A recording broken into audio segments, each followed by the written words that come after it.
Hey guys, just thought I'd record this. I've been called out on this really nice 94 Dodge Dakota. I actually put a radiator in it the other week. It's got 118 on the clock.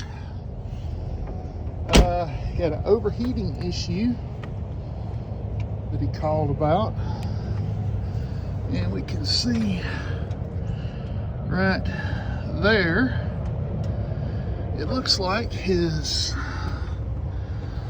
if you can see it, his bypass hose may have blown out. That's what that's from.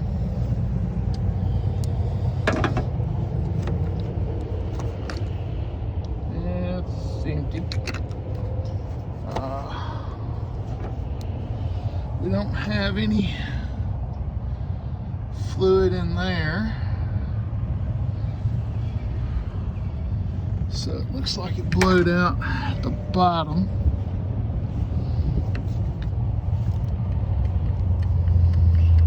He sent me a picture, which I may throw in just for good measure.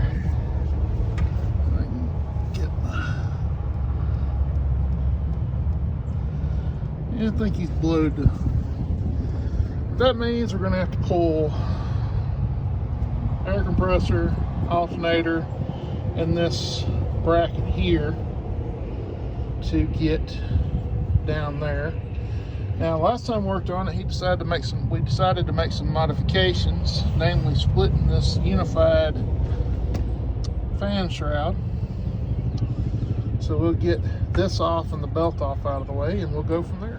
Okay, with the shroud and belt out of the way, you can see up in there, that is definitely, looks like it blowed out right above the clamp. So it's definitely that bypass hose. So let's get into it. Alright, so here we are. I was correct. Yeah, it's pretty well trash. I called it. I said when it put this in, either this or this would go. Now that we're going to be replacing this right here will probably go because it's so old, but there's the bracket once we removed it. It took about 10 minutes or so with power tools. Hand tools, you can probably do it in about 20 minutes. Once we get the alternator out of the way, I dropped a nut down in there I've got to find. But we'll find it, or we'll put a different one on there. Either way. So, nothing to it but to do it. And before I get too much further along, this is our new hose.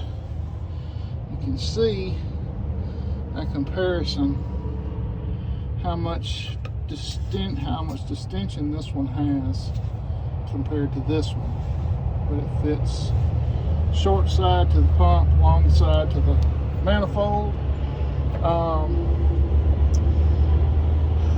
This one has obviously been into at some point because it's got a screw clamp on it. It's got an original spring clamp on the other end. There's a couple ways to get this off. I'm probably just going to cut it and then clean up as best I can after that. I'll say some other concerns, but those will be addressed later. But the main thing is we're going to get our pipe that's right there. That's where it blew out at. I don't know if you can see it or not. Right there, where it's super distended at. That was our failure point right there.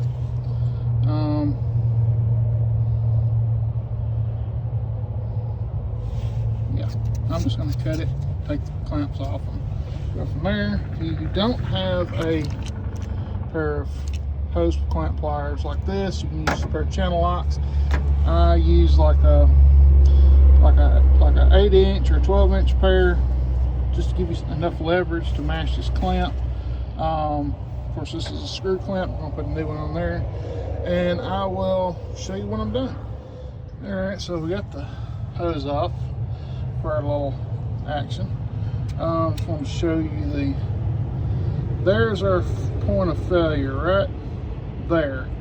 It was kind of funny because you can see it kind of steam cleaned this little spot right here. So I just went ahead and wiped off 28 years of dirt and grease that accumulated best I can. I don't have my regular kit with me because my service truck broke down before I come down here, so I don't have my stuff to clean it like I really need to.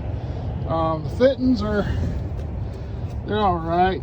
Somebody's been digging around in that one, but we're just going to put everything back together. I hope it holds. All right, we got our new hose on. See, we got our spring clamp back. We put our screw clamp back here on the outside so that we should have an easy access to tighten that up in case it's not tight enough. In case anybody was wondering, this is a Dakota A71651, courtesy of Advanced Auto Parts. So we'll just go from there. Now we put it back together. I did want to note one thing before I got too far along on this part. You've got two odd bolts that are shorter than the rest of them. These two right here, they have a real short flange, but all the rest of them are relatively long. This one right here is one of the longer ones. You see it? It's got to go all the way back to the head right here. But we're going to run them down, torque them, and you notice this one right here actually has an extra washer on it because somebody has broken this heater outlet tube right here. So we got to make sure that when it goes up, I'll probably run this one up by hand to hold that tube in because somebody has broken the little lip on it. That's supposed to have a fork that goes on here to hold it.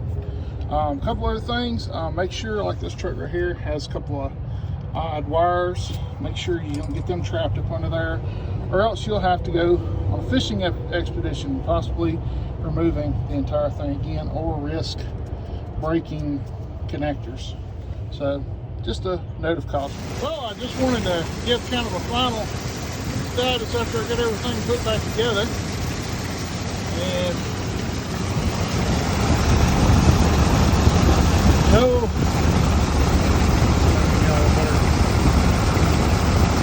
leaks. Now on others, you got like a porthole up here that you can look through. This one doesn't. Might see the clamp down in there. Probably not. It's hard to get an angle.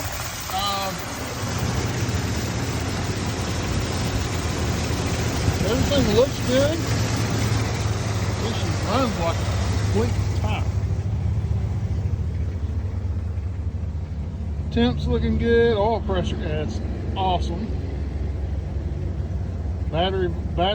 Alternator connections were dirty, so I went ahead and cleaned them up while I had them off. Other than that, it's got ABS light on and a brake light, but I think it's just shine over from the ABS light. Have to get him back to the shop, do some more looking at it. I love this truck because this thing is clean as a pin, except for the dashboard, but that's Dodge. All right, so I'll finish letting her run. Well, I may make another video on that. So here we are. All I gotta do is put all our dressing back on. It should be good to go. Maybe reconnect a few things, and we'll go from there. See y'all later.